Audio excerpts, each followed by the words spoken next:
आप सभी लोगों को मेरा नमस्कार।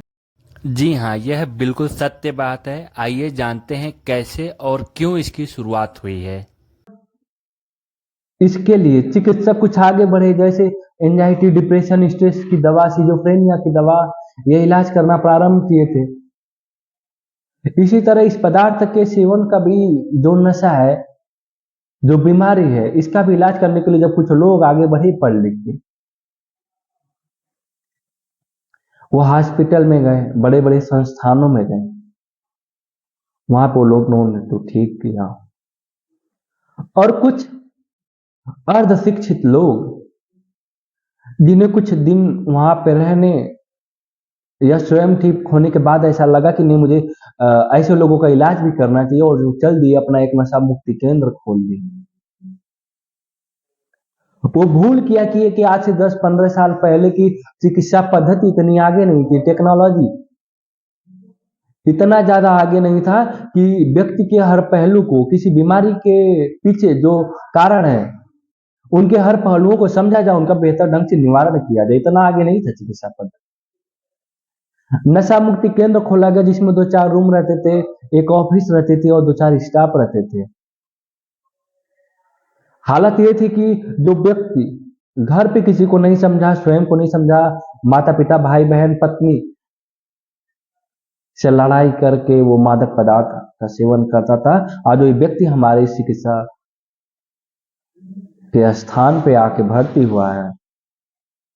और इस समय भी क्या गजब है, लोगों को पूरी नॉलेज नहीं है, पूरी टीम नहीं है, डॉक्टर्स की टीम नहीं होती थी, मनोचिकित्सक नहीं होते थे, परामर्शदाता नहीं होते थे, सामाजिक कार्यकर्ता नहीं होते थे,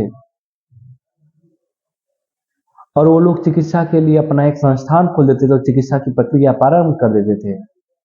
जब उनके पास कोई दवा नहीं होती थी, कोई बढ़िया परामर्शदाता नहीं होता था कि जो उनकी वास्तविक समस्या को समझे और उसका निवारण करे, कोई साइकेट्रिक नहीं होता था, कोई फिजिशियन नहीं होता था कि उनके जो दर्द हो रहे हैं, जो बॉडी में साइड इफेक्ट, उसके दुष्प्रभाव दिख रहे हैं, नशा छोड़ने के बाद उसे समझ के इलाज किया जाए, उसे समझने वाले लोगों का उन लोगों ने चयन नहीं किया, बल्कि स्वयं और 2-4 ऐसे लोगों को लेके चालू कर दिया, ऐसे लोगों को लेके खोल दिया जो देह में थोड़े हैवी होते थे। उनको ये लगता था कि अगर घर परिवार के बातों से अगर ये नहीं सुधरा तो हमारी बातों से क्या सुधरेगा, मारो, लात मारो। भर्ती करने के बाद 1-2 दिन के अंदर, 3 दिन के अंदर, वो अवस्था जिसे हम विड्रॉल नाम से जानते हैं, उस अवस्था में किसी व्यक्ति की मन और शरीर नशीले पदार्थ के लिए प्रतिक्रिया करता है, जब वो पदार्थ का सेवन नहीं करता है तो। ऐसे में उसके साथ ढेर सारी दिक्कतें होती है, उसे जो वस्तु में है वो भी, जो नहीं है वो भी दिखती हैं। जो कोई कुछ बोल नहीं रहा, वो भी आवाजें आ रही होंगी, वो बिना किसी के बोले सुन रहा है और अपने मन से वो रिप्लाई कर रहा है, लेकिन वास्तव में उसके सामने कोई नहीं है, वो व्यक्ति जिसे वो बातें कर रहा है। स्थितियां बड़ी विषम होती तो वो विचित्र व्यवहार करता था, सामान को तोड़ फोड़ करता था, सिर पटकता था, अपने हाथ काट लेता था, पांव काट लेता था। जिन लोगों ने खोल रखा था उनको समझ में नहीं आई बात आखिर इस व्यक्ति के साथ हो क्या रहा है। वो तो एक मनो शारीरिक बीमारी है ना भैया, उसमें हमारा मन और शरीर अपने नियंत्रण में नहीं है। वही तो सबसे बड़ी उसका लक्षण है, उस बीमारी का सबसे बड़ा लक्षण वही है कि हमारे शरीर और हमारा मन उसके अपने कंट्रोल में, अपने नियंत्रण में नहीं है।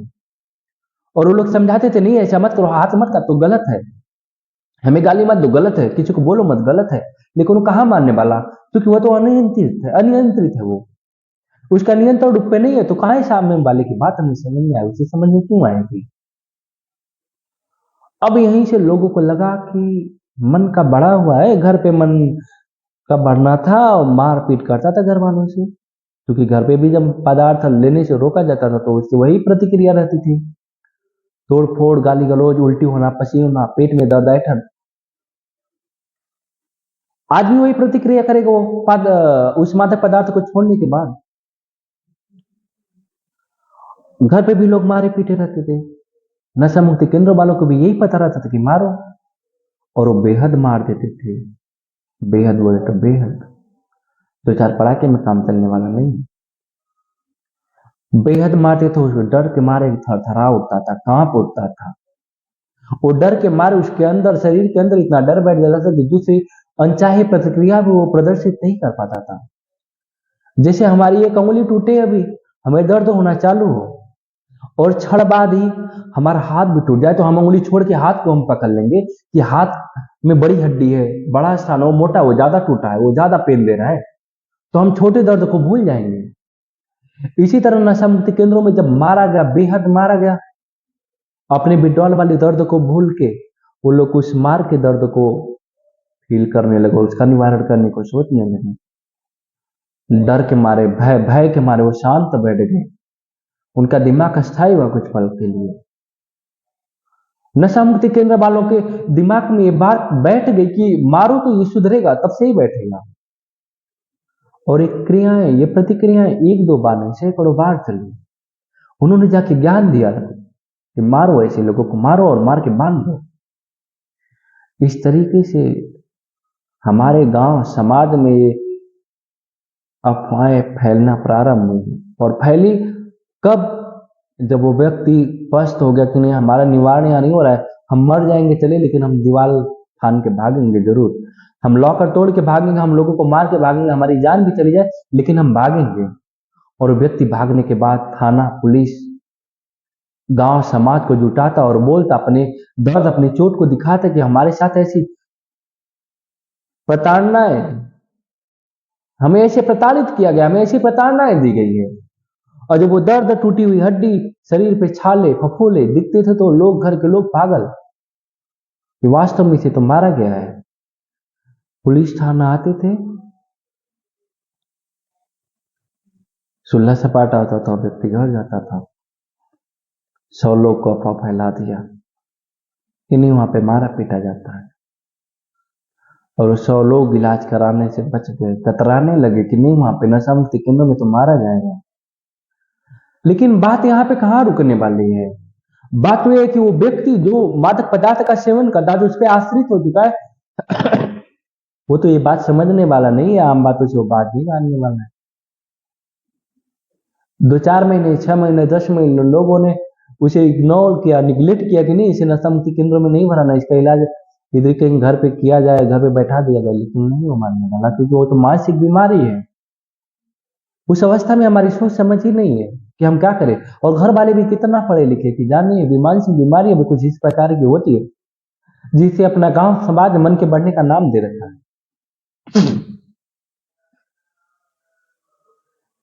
इस प्रतिक्रिया को आगे बढ़ाते बढ़ाते गांव वाले पस्त हो गए, घर वाले पस्त हो गए कि नहीं इसका इलाज तो वही करना होगा, चलो हम मारते, हमसे भाग जाता है, वहां बांध के एक घर में रहेगा, मारेगा, मार खाएगा, थोड़ा बहुत चलेगा, लेकिन कहीं टकरा के मर जाने से, अपना बाहर से फोड़ लेने से तो अच्छा है कि वहां पे बचा रहेगा। और ये प्रक्रिया सालों साल तक चलती चली आ रही है। लेकिन मैं अपने 2.5-3 साल के अनुभव में ये आप लोगों को स्पष्ट कर देना चाहूंगा कि हर माता पिता हर नशा मुक्ति केंद्र को इस तरीके से ना समझे, क्योंकि जमाना बहुत आगे हो चुका है, टेक्नोलॉजी बहुत आगे बढ़ गई है, हमारी चिकित्सा पद्धति भी बहुत आगे बढ़ गई है। मैं जिस संस्थान में कार्य कर रहा हूँ, जिस अस्पताल में मैं कार्य कर रहा हूँ, यहाँ पे सुख सुविधाएं, आज तक जितनी जगह मैं गया, मैं दिल्ली ट्रेनिंग में गया था, वहाँ सरकारी संस्थाओं के 35 लोग सेंटर इंचार्ज जो वहाँ पे आते थे ट्रेनिंग के लिए, मैं वहाँ पे ट्रेनिंग किया। लेकिन आज तक इस संस्था जैसी कहीं किसी संस्था का कोई परामर्शदाता ऐसा नहीं मिला हमें,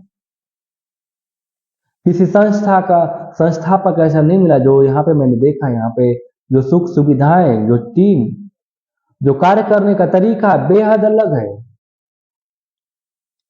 जो वैज्ञानिक पद्धति अपना के हमें कार्य करना, जो वैज्ञानिक पद्धतियां यहाँ पे अपनाई गई, हमें बहुत आश्चर्य हुआ, बहुत हम असंभव थे कि नहीं ये तो बहुत आधुनिकता से भरा हुआ संस्थान है, जहाँ पे हर चीज एक वैज्ञानिक पद्धति के द्वारा निभाई जाती है।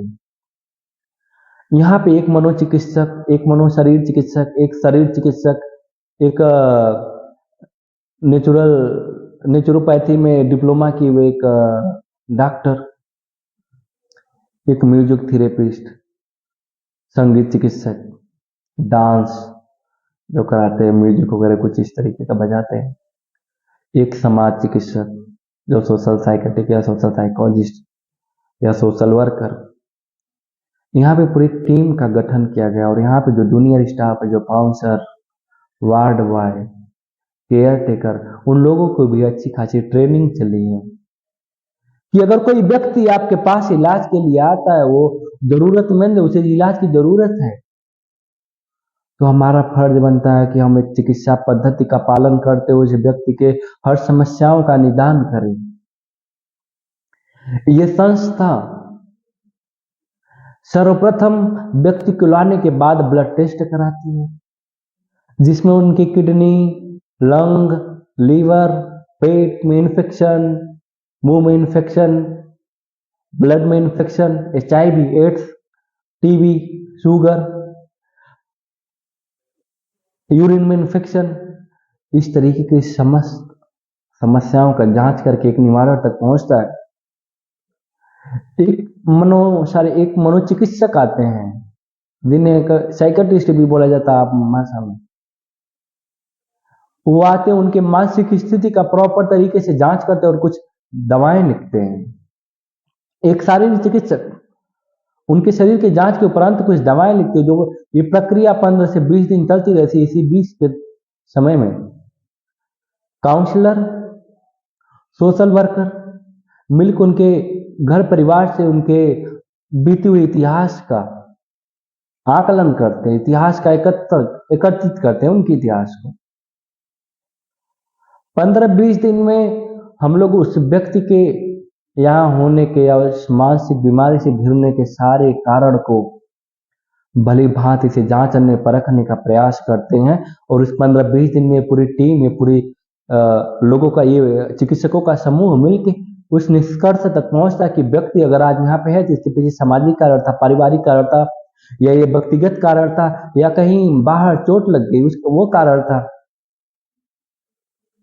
हर तरीके के कारण जो संभव हो सकते हैं उन कारणों का खोज करता है। खोज करने के बाद एक प्रॉपर लिस्ट बनाता है। उस लिस्ट के बाद एक कंक्लूजन, एक निष्कर्ष पर पहुंचा जाता है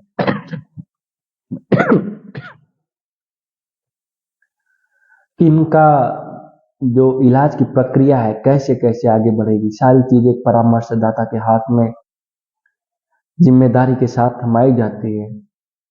जिनकी मेडिसिन चल रही होती है, शारीरिक और मानसिक विकृतियों को, उसके बाद एक परामर्शदाता उनकी परामर्शन निश्चित समय अवधियों के अनुसार करता रहता है। ऐसे कर करके लगभग 5 से 6 महीने तक ये इलाज एक सिस्टम, एक पद्धति के तहत चलता है। इस पद्धति से चलने वाला इलाज 5-6 महीने में उस व्यक्ति को इतना मजबूत बना देता है कि वो व्यक्ति अगर समाज में निकले तो अच्छा बुरा, गलत सही, थोड़ा तनाव, थोड़ा दबाव का सहन कर पाए, वो इन चीजों को सोच समझ पाए, इनका आकलन कर पाए। उसके बाद वो स्वयं एक निर्णय तक पहुंच पाए, उसमें डिसीजन मेकिंग की क्षमता विकसित हो सके, निर्णय निर्माण की क्षमता विकसित हो सके और निर्णय का निर्माण कर पाए कि इस कार्य को करने के लिए हम जो निर्णय ले रहे हैं वो सही है, गलत है। 6 महीना तक प्रॉपर निरंतर इस चिकित्सा पद्धति के द्वारा उस व्यक्ति को पुनर्वास किया जाता है। पुनर्वास का तात्पर्य है कि पुरानी अवस्था में दोबारा उस व्यक्ति को वैसे ही बना देना, वैसे ही डाल देना जैसे कि नशीला पदार्थ लेने से पहले जो वैसे वो सामान्य और समझदार व्यक्ति था। आज हम पूरे सिस्टम, पूरी चिकित्सा पद्धति मिला के इतना मेहनत करके 6 महीने का समय लेके उसको उसी अवस्था में हम लोग दोबारा से भेजते हैं।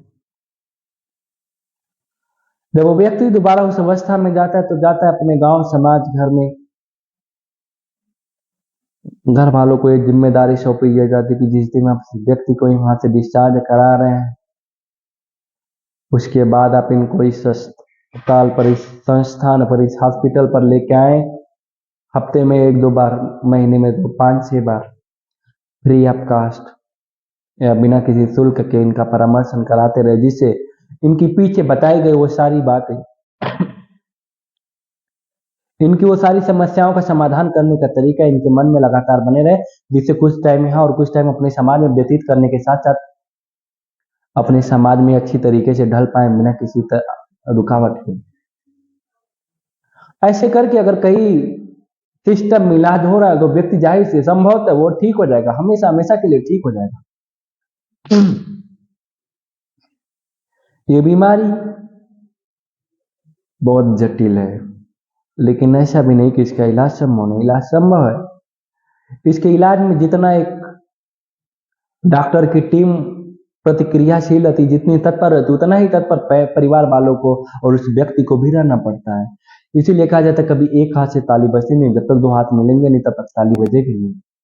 और एक हाथ से कभी ताली बजा लिया जाए तो भी बेवकूफ़ी है कि हमें एक हाथ से ताली बजाने के लिए दबाल पे ठोकना पड़ेगा या किसी वस्तु पर ठोकना पड़ेगा जिससे हमें चोट लगेगी। वो हमारी बेवकूफ़ी हो गई। ताली बजाना है तो दोनों हाथों को मिलाना पड़ेगा। किसी व्यक्ति को इस बीमारी से मुक्त होना है तो वो, उसका परिवार और हमारी चिकित्सा प्रतिक्रिया, चिकित्सा पद्धति, तीनों को एक साथ लेके चलना पड़ेगा। जो परिवार, जो व्यक्ति स्वयं अपने परिवार के साथ देता वो संभवतः 100% ठीक होके जाता है। नमस्ते, मैं आशा करता हूं कि आप लोग ठीक रहेंगे और अगले कुछ विषय विशेष पर व्याख्यान करने के लिए मैं मिलूंगा कुछ दिनों बाद। नमस्ते।